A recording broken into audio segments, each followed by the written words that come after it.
Jeshi la Polisi Kanda Maalum ya Dar es Salaam kuelekea sherehe za mwaka mpya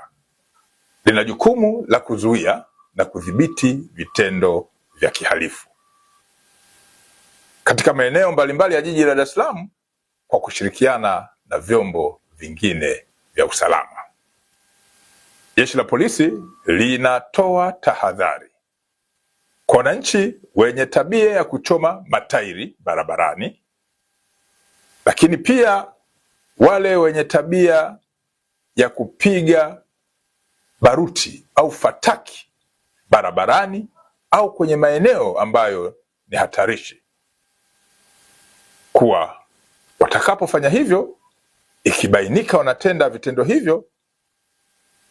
watashughulikiwa haraka kwa kadri inavyowezekana, huku jeshi likizingatia misingi ya kisheria.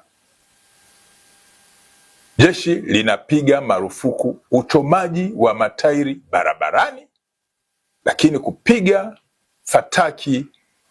au baruti kwenye maeneo ambayo hayakupewa vibali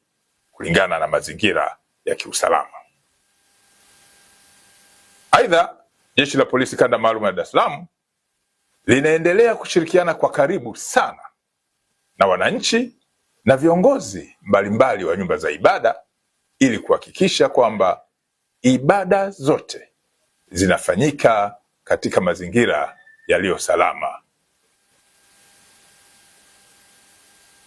Mwisho, Jeshi la Polisi Kanda Maalum ya Dar es Salaam linaendelea kuwakumbusha wananchi kuwa makazi ya wananchi, lakini pia ofisi mbalimbali pamoja na maeneo ya biashara yasiachwe wazi bila kuwa na uangalizi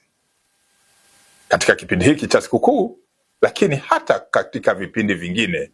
mbalimbali vya shughuli za kiuchumi na za kijamii. Polisi Dar es Salaam inawatakia kila la heri wananchi wote wa Dar es Salaam na Tanzania kwa ujumla kusherehekea kwa amani sikukuu hii.